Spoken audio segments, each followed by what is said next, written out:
Welcome back to Booker Theater.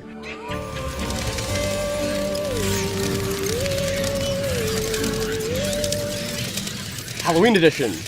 Oh, I love this time of year. The fall and the crunching of the leaves and the brown and the orange and whatnot. And, of course, the ghosts and the scary movies. Ooh.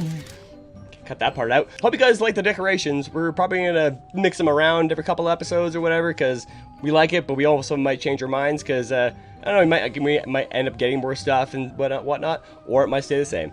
Just thought I'd mention that in case, things go and, change erratically. I'm sure none of you really care all that much, but either way. Hauntings. The earliest recorded haunting is a Babylonian clay tablet from around 1500 BCE. BCE? I don't know what the E is. Oh, that's what it says here. Which contains instructions for exorcising ghosts, suggesting a belief in spirits that could return and trouble the living. Another significant early account is a letter written by the Roman author Pliny, I don't know which one it is, describing a house in Athens that was haunted by an old man with a long beard and chains. Some of the most recorded hauntings include the Bell Witch, one of the best documented paranormal events in American history. This case involved a violent poltergeist that tormented the Bell family for years, with some even believing it caused John Bell's death in 1820. I'm learning some stuff here too today. The Brown Lady. The haunting became famous after a photographer for Country Life magazine captured its image in 1936, making it one of the most recognized ghost photographs. And the Fairmont Banff Spring Hotel. This historic hotel is known for its alleged hauntings, including the ghost of a former bellman who's seen helping guests. A helpful ghost, I like that. I'm into a helpful ghost. Usually they're assholes, or well, sometimes they just kind of walk, and when you're dead and you're a ghost, I bet they're kind of like, guys, why are you running away from me? God damn it, I'm just walking down a hallway, and you're like, holy shit, oh my god, it's a fucking ghost, ah! And it's like, I'm just walking down a hallway, or I'm just reading a book. What the fuck? Why are you freaking out? They're like, ghosts and stuff. Get me an exorcist.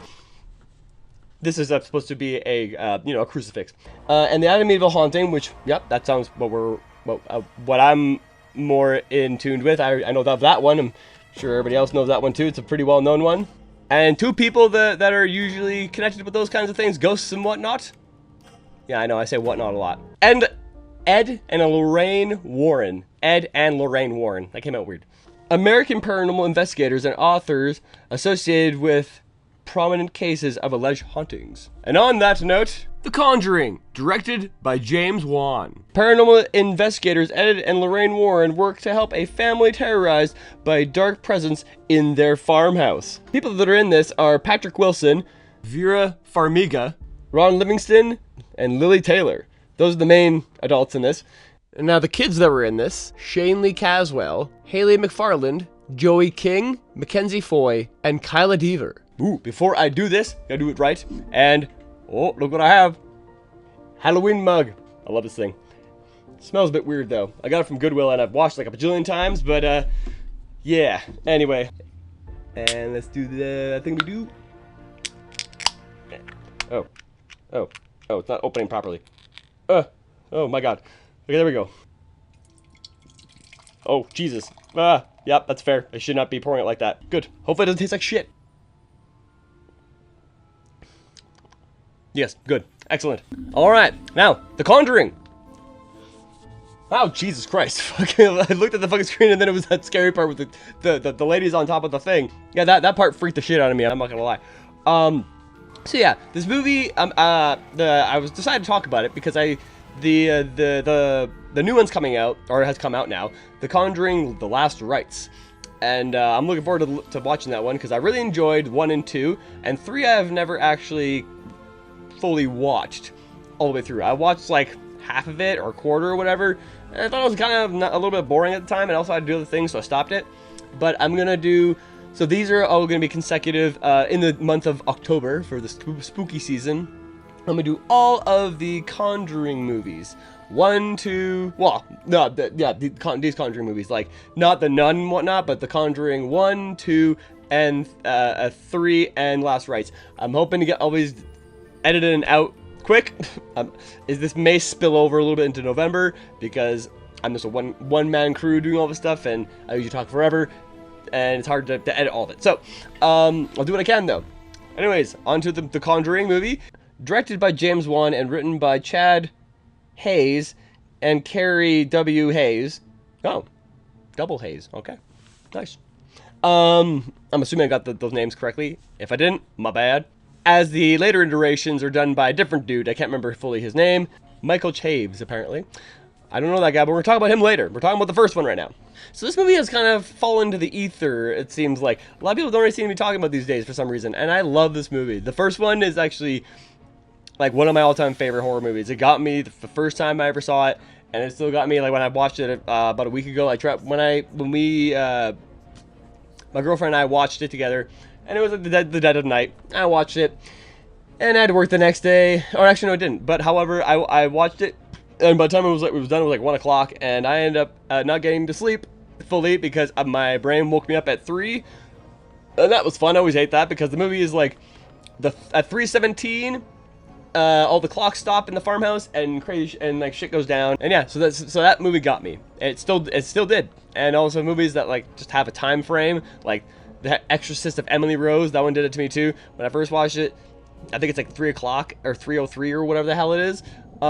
She had awakened. And my brain when I first watched it woke me up at that time, and yeah, it was quite annoying, and I was very freaked out. My brain holds on to that stuff apparently like a lot. So, yeah.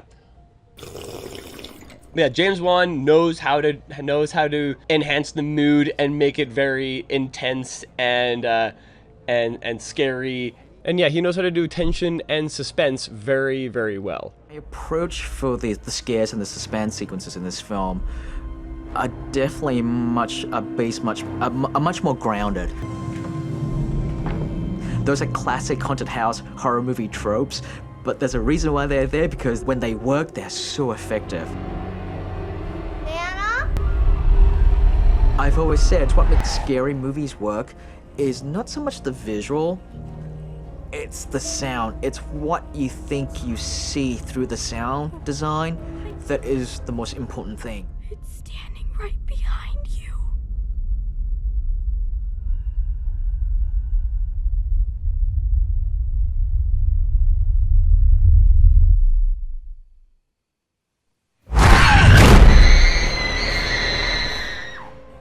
James Wan is a suspense guru. He knows how to do it quite well. This movie is got a slow burn, but these kinds of movies, I think the slow burn is good.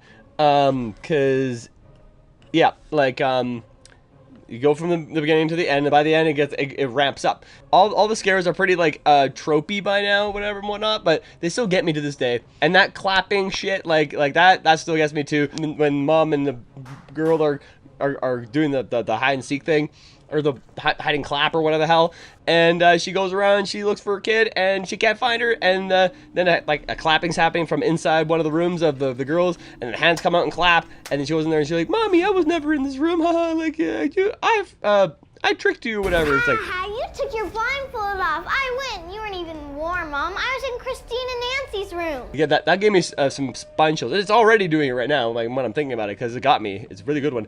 And also the part where being like, "She's right behind you," or whatever, or "It's right behind you," like the kids are like I think she gets her leg gets yanked at one point, and yeah, that part where there's nothing there, and she looks underneath the bed and shit. That shit scared the piss out of me and the shit out of me. Both those things at the same time. James Wan also, you can tell he's having a ball directing this thing, because there's all kinds of crazy cool shots in this. Like when it goes like from underneath the bed and it goes like whooshes over top. I can't remember exactly what happened, but there's some really cool shots in this, and I love those kinds of shots. Some people think it's kind of pretentious, but I think it's a lot of fun. So James Wan, ooh, he is one of my favorites. Also Malignant, like, I love that movie. A lot of people did not like it. I love that movie. It's crazy and a little bit dumb in certain ways, but it's just so good, so good. Oh my god, like I love that movie. I kind of wanted that one to be like be its own franchise or whatever, but that's not what we're talking about today. Let's move on Yeah, the suspense in this movie carries from the beginning and to the end. Like, it knows how to just, like... I never really was bored during this. And I'm gonna tell you right now, basements suck ass. I would never... Like, these people have more balls than I ever would. I ain't going down those stairs. That basement's creepy as shit. And also, like... I know that they say, like, that they won this thing in an auction or something, this house, and they pour their money into this place and whatnot, but you couldn't have picked a more decrepit house to move into. Like, when you walk in, whatever, like, why'd you pick this house? Why were you even okay with this? Like, at the very end of it all, whatever. Because, like, look at this place. Like, look at the walls. Like, like, things are, like, the walls are cracking and whatnot. And obviously the basement, of course, there was some shit that went down in here. Of course it did. And look at that tree. That tree. If you look at that tree, whatever, you're like, oh yeah, somebody definitely was hung from that. Definitely 100,000%. Editor Booker here, I totally forgot to mention this, but there's a whole thing with all this, there's the whole thing here. The reason for all of this supernatural shit is because there's a witch by the name of Bathsheba, whatever the hell, and she was caught by her husband killing their kid, and then after that she ran to the top of the tree and she hung herself after cursing anybody who would claim her land. Yeah, so that's the kind of the gist of it, in case if any of you didn't know. And also just wanted to mention it because I forgot.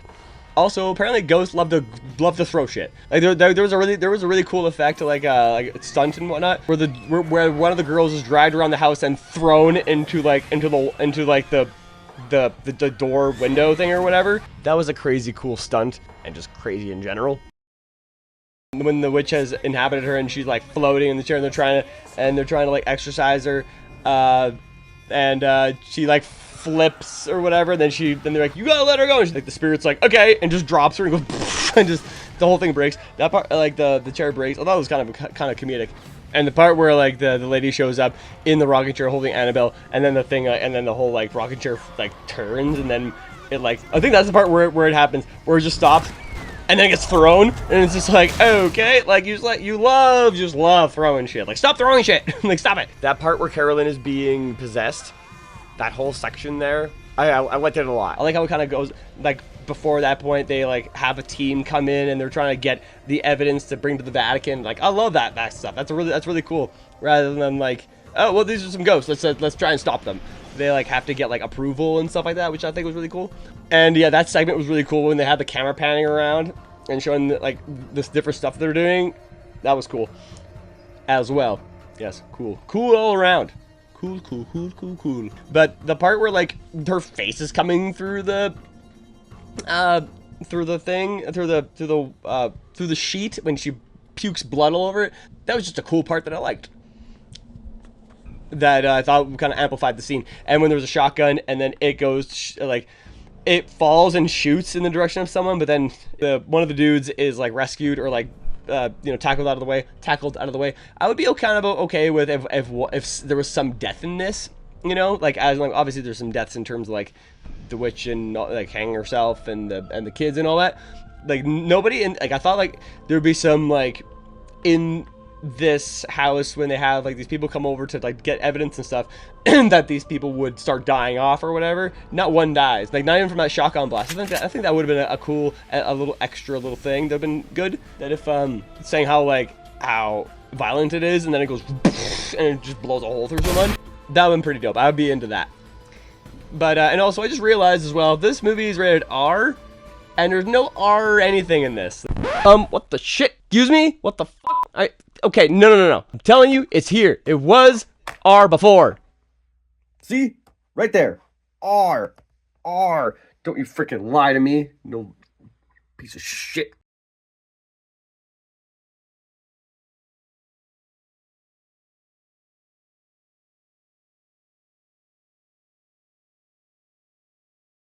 I don't think I've ever seen that. Usually there's like a reason why something's R in some way or another. Like Planes, Trains, and Automobiles where Steve Martin just like goes up, just like says fuck like 1,000 times. Like, oh, now you're an R rating. And I think they apparently did that to get an R rating, which is really funny. Then you can give me a fucking automobile, a fucking Datsun, a fucking Toyota, a fucking Mustang, a fucking Buick, 4 fucking wheels and a seat. Fucking nowhere with fucking keys to a fucking car that isn't fucking there. And I really didn't care to fucking walk down a fucking highway and across a fucking runway to get back here to have you smile at my fucking face. I want a fucking car right fucking now. You're fucked.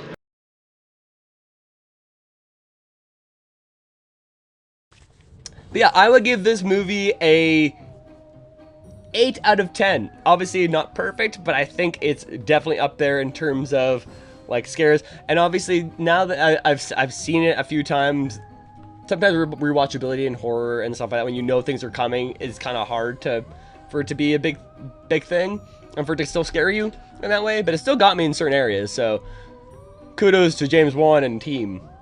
All you guys did great work. But yeah, overall, such a really fun movie. Has a lot of moments of chill and kind of somberness, but that's what it needs, because it's a horror movie, and these horror movies of these kinds of, like, you know, ghost hunting basically and all that, like, need those moments and whatnot. And even really anything else where there's like some sort of entity in some sort, like, just like horror really does well with the kind of slow burn, but it doesn't always have to be a slow burn, and it depends on what you are going for. But James Wan did a really good job with that, and keeping the tension, like, bring it up into like a good spike, and having a good ending. And I mean, the flippy thing, the music box, that thing go fuck itself. They'd be like, oh yeah, so he'll show you in the reflection of it or whatever. I'm like, ah, fuck that, I'm not looking at that. Like, no, I'm not doing, that's all you gotta do. It's like, I'm not doing shit. I'm throwing this in the garbage, or I'm burning it, or I'm shooting it, or one of these things. I'm doing, or all those things at once. And could you imagine, like, in a basement, knowing you're also being attacked by like something that is obviously like a ghost of some sort or whatever, and then you have got to do that to see it? Ugh, like, no, not good. Nope. All right, well, to cap off this video, I'm just gonna say thank you guys so much for watching this video all the way to the end, if whoever has. I appreciate you, and also I appreciate the people that even clicked on this video and were there for a bit. If you guys aren't subscribed, please subscribe if you liked what you saw, so you can be notified about other things I'm doing. I'm trying to do, again, a lot of stuff within October. It's gonna be a bit of a crunch, a bit hard, but I'm gonna do my best. And again, it might go into November a little, but it is what it is. Because right now it's September right now, and I do like I have to do this in advance, and I might just be able to get it into like the beginning of October. It's a whole thing. So, yeah, and if you like this, please leave a like. It goes a long way. Please, please, please. Thank you so much. And share this video wherever you can. Really appreciate you all.